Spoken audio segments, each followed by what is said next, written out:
Happy Friday and welcome back to Drinking by My Shelf. It is September now, so we are balancing the books for August. If you didn't know, balancing the books is the game where I count up all the books that came onto my TBR and all the books that came off my TBR and try and make those numbers equal. If they're not equal, I have to give away books to get there. Gosh, how many times have I said the rules to balancing the books? I'm drinking Desperados for a reason that you will find out in the next video I post. Not my favourite, wouldn't have been my first choice. So I started at the beginning of August with 43 books on my TBR.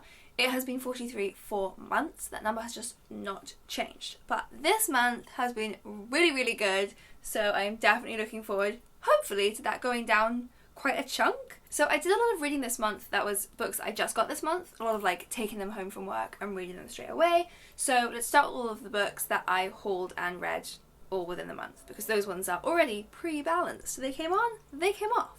I read If Cats Disappeared from the World by Genki Kawamura. This one I really enjoyed, so I listened to it on an audiobook, and you can see this. I will link to, it was the first vlog I did for the Newts. I think I would have preferred it if I read it in the physical copy rather than the audiobook, because it's not like a plot-driven story, it's a lot of philosophical musings on the world, which I'm just not very good at listening to that kind of thing, so I tend to tune out. But I think actually if I'd read it, it would have been really moving. The basic gist is about a guy who discovers he has this terminal illness, and the devil appears and makes a deal with him that he can get an extra day of life in exchange for banishing an item entirely from the world. So I think the first one he does is phones. Suddenly it's as if phones just never existed, and it goes up to contemplating what would happen if cats disappeared from the world. So really interesting book. I also hauled and read Little Bandaged Days by Kyra Wilder. This is just the proof copy, so it doesn't have a cover. This one's brilliant. So this is about a mother who an American woman moves with her husband and children to Geneva, and basically is just left alone in the apartment all day with these children. It's this new culture and she doesn't speak the language, and you have to be very quiet there. It's just a cultural thing, they're very quiet. And her husband is really absent. He's very busy for work, and it kind of seems like he's having an affair. He's just basically just never there. And this woman just starts to descend into madness. And the whole thing is just written like it's one long nightmare. And you realise quite early on you're never entirely sure what's happening, or if the woman even knows what's happening, or what she's making up, or what she's forgetting. And it's really creepy and really dark, and I loved it. And it's got this really interesting ending, which is kind of ambiguous, but I have a really strong interpretation in my mind of what it means, of what happened.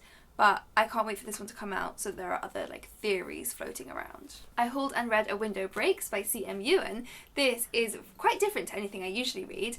I read a lot of thrillers, but they're usually psychological thrillers, and this one was just fully an action movie in a book, which is not usually something I read, but I had a lot of fun with it. So my colleague Andy told me to read this one. Thanks, Andy. It's basically just a house break-in, and it's all told over the course of one night. This family who are staying in this remote house in Scotland, and the house is broken into by 3 armed people. And it's all from the dad's perspective, and it's him fighting to save his family, and it's super dramatic.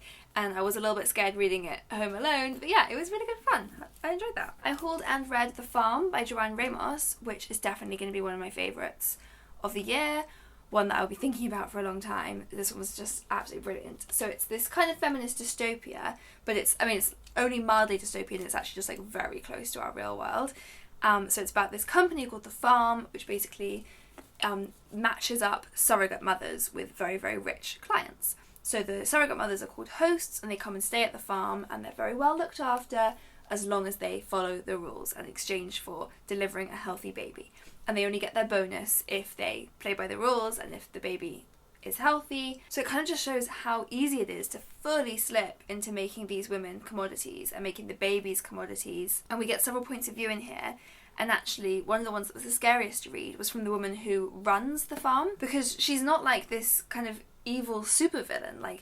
She's just a businesswoman who has totally allowed capitalism to take over her moral consciousness, but she still doesn't realise that what she's doing is that terrible. And that was what was really scary, is seeing how easy it could be, and how she thinks she's running this good business that is helping women who can't have children, so that can only be a good thing, and she's paying the women who are having the babies. So it's really easy to justify, but it's actually just absolutely terrible the way these women are treated and the way they become so trapped. I think a really big theme in this is very much about how race and class power dynamics play into feminism. So it kind of cuts away any idea that you could have this unified feminism, because there are such massive power disparities between women of different races and different classes, and that was a really, really important theme in the book. So the only thing that I didn't love about it actually was the ending. I still am looking back on this as an absolutely brilliant book and recommending it to so many people, but I still was left kind of wanting something else from it. So that's the only thing that deducts from it being like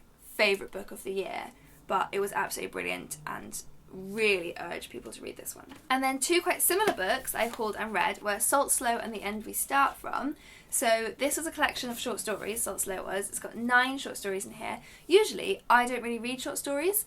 I find it really hard to engage with them, because even if I really like them, then I get so frustrated by the fact that it then ends and then you have to start again with a new one. So I've only ever really loved one book of short stories before, which is somewhere up there on my shelf. I can't see it. It's called Hot Little Hands. But I really, really loved this one actually. So these are all about women. They're all very like creepy, magical realism. Women as these quite terrifying, like hungry figures. And I really liked that. It was kind of subversive. Just very hypnotic to read, but it does kind of feel like you're just reading a nightmare. I keep describing these books as just like reading somebody's nightmare, but that's kind of what this was. And then the reason I compare it to this one is just because the last story in Salt Slow was about a post-apocalyptic future where there's been a flood, and it's a couple afloat above this flood, and the woman is preparing to give birth. And then immediately afterwards I read The End We Start From, which is a novel about a woman who gives birth. At this time she gives birth at the beginning of the book, and then there is this post-apocalyptic flood, and it's about her kind of navigating new motherhood in this new world. And this is a very unusually written book, so it's like I read it all in one go, because you can see there's like not very many words per page. It's all very sparse, just little sentences at a time. None of the characters have names, they all have letters for their names. It was just very compelling to read. So those are all the books that I hauled and then read straight away this month, which means I'm still on 43 for now, but there is more to come. Then there were the books that I hauled this month and DNF'd this month. One of them was Invisible Women. I was listening to the audiobook of that. I will link to the Newts vlog of that, where I basically spent a full week like trying to force myself to get through it and then just eventually giving up. I explained my reasons in there in quite a lot of depth. It wasn't that it was a bad book, although I wasn't really enjoying it, because it was just like very dense and fact heavy, and I don't really like listening to audiobooks, I guess, is what I've learned from this month. So I just wasn't really enjoying the experience. But it is a good book.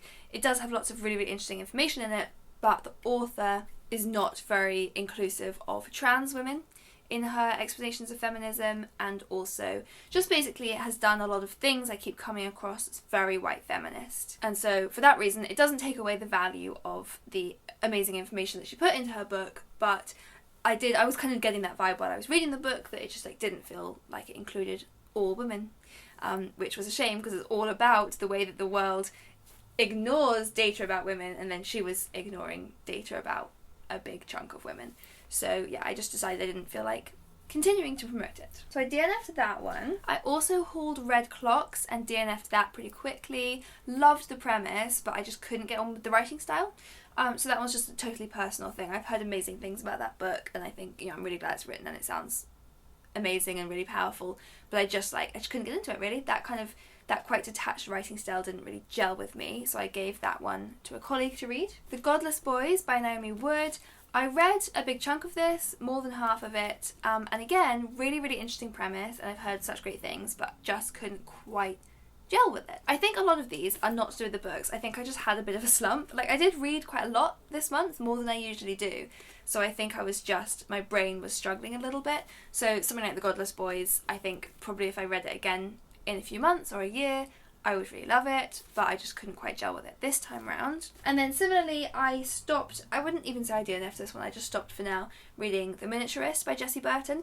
I was trying to race through it in time to interview her, and I didn't quite get to it in time, and then I've been doing the Newts this month, so I put it aside so that I could read my Newts book, and I think because of the way in which I was reading it at first, like trying to get through it quickly, didn't really give me a chance to properly get sucked into it. So I think I'm like DNFing it for now, but we'll return to it in the future because I loved Jessie Burton's other book. I'll talk about that one in a second. So from 43, now we look at the books that I hauled this month that I haven't yet read.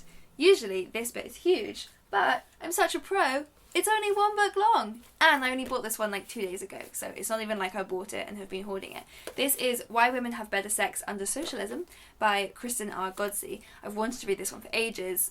Firstly, not gonna lie, because of the title, such a great title, and I went to the vintage treasure hunt. I made a video about that, which I will link below, and everyone got like a free goodie bag, and the goodie bag that I got given had this book in it, and I was so excited. And at some point I put my goodie bag down and someone else picked it up, and the one I ended up picking up didn't have it in, it had something else in, and I was just devastated. But the other day I went to film a book break video in Page's Cheshire Street, which is this amazing bookshop. Will that video be up yet? Yes, it would have just gone up yesterday, I think. I will link to that if it's up yet. I can't do the maths in my head of if it'll be there or not. So I went to do a video about feminist dystopia. As you can tell, I've been reading quite a few of those. And I just love the bookshop so much. And whenever I really love a bookshop, I just feel like I really want to buy something from them. And I saw this there and I've been wanting to read it for so long that I got it. So that puts me up to 44, but only temporarily, because now, final section, let's talk about the books that I read from my pre-existing TBR this month. I read Nightingale Point by Luann Goldie. I got this one when I went to an HQ event, listened to the author talk about it, and then picked up this proof. And I really, really liked it. I didn't love it as much as I wanted to love it. And I can't put my finger on why. I think some of it was just parts of the way the characters' emotional journeys were explored was slightly kind of telling and not showing, was possibly my problem with it. But I really, really liked it. I was absolutely gripped the whole way through. So it's about this disaster that happens in a tower block in East London. And it's multiple points of view, exploring the different ways this disaster affects the different people who live there. And the politics of it all, and the way that these working class people are treated and ignored. So a really great story to tell, and really gripping. Again, I would recommend it to people, because I think I'm really glad that I read it and it's really worth reading. It just didn't move me as deeply as some other books do because of the way it was written. Before the Coffee Gets Cold by Toshikazu Kawaguchi. This one I absolutely loved. This one I gave 5 stars to because it made me cry. I so rarely cry at books. It's such a sweet, really short little book about a time-travelling cafe in Tokyo where there are all these weird rules. So you can go back in time, but you have to stay in the cafe. So you can only go back and meet somebody who has already once been to the cafe, because you have to just go back to a time when they were there, and you can't get up from your seat while you're back in the past, and you have to come back to the present before the coffee that they serve you goes cold. And it's sort of in 4 sections, so we get to know the characters at the cafe and they all have their own stories, and then we also have these kind of 4 sections of the people who come to travel in time and who they're meeting and why, and they are all really, really moving stories, especially as the book goes on. They get more and more emotional, these stories. It was absolutely lovely and kind of cheesy in the best way without actually being cheesy. It just was just really precious and really emotional in both really sad ways and really lovely ways. And it's written in a very simple way, which I think worked really well with it being really emotional. I think that's why it didn't feel cheesy, because it's written in this lovely, simple, quite lyrical way. This is just the proof, but the finished copy, I'm going to try and get one from work, is gorgeous. It's really, really glittery. So yeah, definitely one that I want to just have on my bookshelf in honour of how much I loved it. Oh, just really, really loved this one. That was a 5-star book for me. I read You Got This by Bryony Gordon, which my sister lent me, so I don't have it anymore. And that one I didn't love. It's one of those books that I can see why it exists, and I'm glad it exists, and I think for young people it will be really important, but for me I didn't get anything from it personally. It's basically like a self-help book for teenagers, encouraging them to have better self-esteem. So fantastic, but I didn't really need to read that. I read The Confession by Jessie Burton, so I mentioned that earlier. I absolutely loved this one. So it's set in 2 timelines. There's 1980s Hollywood and present day London. And in present day we have a girl called Rosie who is hunting down the story of what happened to her mother, who she never met, who vanished when she was just a baby. And her father, after years of keeping it a secret, finally tells her that the last person to see her mother alive was this novelist called Connie Holden. So Rosie sets off to find Connie and find out what happened. So then we also get the flashbacks to the 1980s, and we meet Connie and Elise, who is Rosie's mother, and we follow their love story and the mystery of what happens there. It reminded me quite a lot of Evelyn Hugo, in terms of the fact that in the 1980s section we have these kind of famous people, and one of their friends is this famous actress called Barbara something, I've forgotten, and I loved reading that whole world. It really came to life for me. But it was such a great combination because partly it's this very glamorous novel, you know, set in LA and all these film stars going on, and all of that felt really magical to read about, but it also felt so real. All of the characters felt really real, and the answers to the mysteries, I won't go into it because, you know, spoilers, but it's all not mundane, because that sounds like a negative thing, but all just very real and sad, and it's not these big dramatic things that happened, it's just the reality of what women have to go through and the kind of decisions that women have to make and the sacrifices that women have to make. So it all made it feel very relevant, even the bits that were set in this kind of far off land, you know, Hollywood, where I've never been and where everything seems like a film set. It felt very grounded in reality and very relevant to the things that we all go through today and deal with today. I really, really loved it, and I got to interview Jessie Burton about it, which was really fun. So again, that will be on book break. Not yet, but soon. I'm not a very big historical fiction reader, which is what Jessie Burton has written before. So this is definitely my favourite of her books, and I hope that she does more contemporary books like this, because I will definitely be reading it. If there's anything else like this, I want more. And then finally, the last book I read, which I just finished at 11:57 last night, so just snuck it in to finish the news and to finish this month, was The Well by Catherine Chanter. And this was one that I got from Mr. B's, if you remember that video I did on Book Break, where I went to their reading spa and got recommended a book. The bookseller, Mr. B, recommended me The Well, which was so weird. It was such a weird book. I really enjoyed it, but it wasn't quite what I expected. And again, it's a really strange writing style, which took me a while to get into, and then I really liked it, where actually all of the action kind of happens between the lines. So it's essentially set in this dystopian world where there's been no rain for like 2 years in England. The whole country is in this massive drought, and everyone is suffering, and all the prices of food and everything have gone up massively. And this couple have moved to a house called The Well, where it rains just on their land and where they've got plenty of water and they've got everything that people need. And so they're absolutely hated by everybody around them, either hated or worshipped. Some people think there is something religious and spiritual going on. People travel to come and see them. And the woman, Ruth, becomes this kind of religious figure, and these sisters come to live with them and turn her into this figure, and they have a blog and they have this like social media and everything, all kind of promoting her.